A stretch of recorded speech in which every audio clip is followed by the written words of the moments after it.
Why? If there is a question asked of God more frequently than that, I don't know what it would be. Why?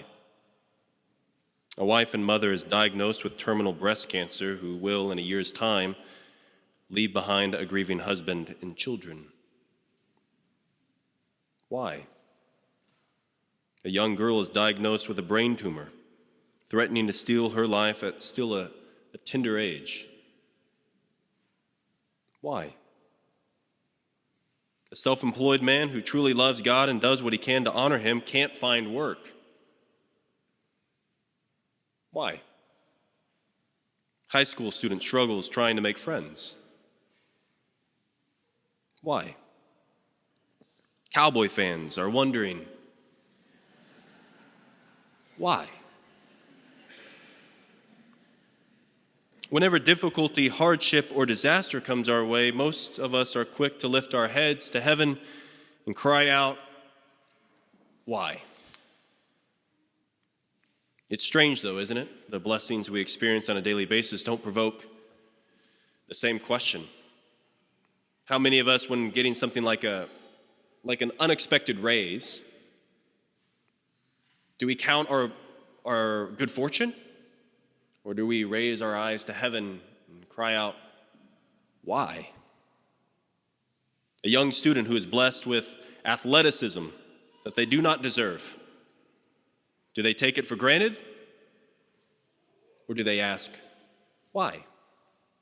Even something as basic as opening our eyes this morning, do we presume that's something that we're entitled to, that's due to us?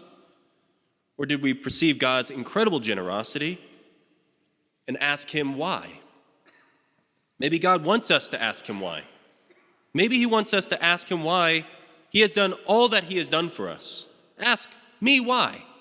Ask me why I did everything that you're about to celebrate in this season of Advent, with Christmas just about 3 weeks away. Ask me why I care so much.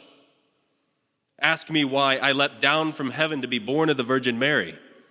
Ask me why I chose to be born in a dumpy backwoods town in the middle of nowhere when I should have lived amidst royalty and splendor. Ask me why I lived in a life of obscurity for 30 years before I embarked on my public ministry.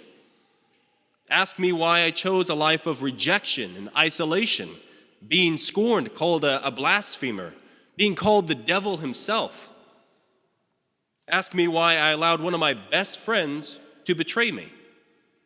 Ask me why I allowed them to arrest me, to chain me, to slap me, to spit on me, to condemn me to death. These people who I created. Ask me why. Ask me why I allowed them to crown me with thorns, to strip me of my clothes, to nail me to a cross. Ask me why from that cross I cried out for mercy, not just for those who are doing this, but for you and for all people of all time. Ask me why I went to the grave. Ask me why I rose from the dead. Ask me why I ascended into heaven. Ask me why right now I am preparing a place for you in my Father's house. Ask me why I love to come to you in the Eucharist under the appearance of bread and wine. Ask me why I don't merely tolerate you or put up with you, but that I delight in you and that I long to give myself to you. Ask me why I'm so patient with you when you are so fickle. Advent is often a wasted time. No one really knows what to do in these weeks. Lent, we know what to do. We fast. Advent, we're not so sure. What do we do? Christmas cards, put up a tree, decorate the house, buy another gift, maybe? What are we supposed to be doing during Advent?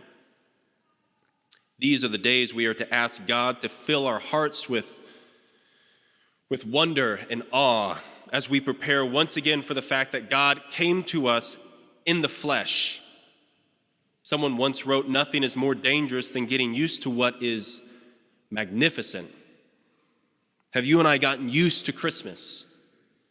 Have you and I gotten used to the incredible notion that God has leapt into history for us to destroy death and give us reasons to hope. So let us ask God this Advent,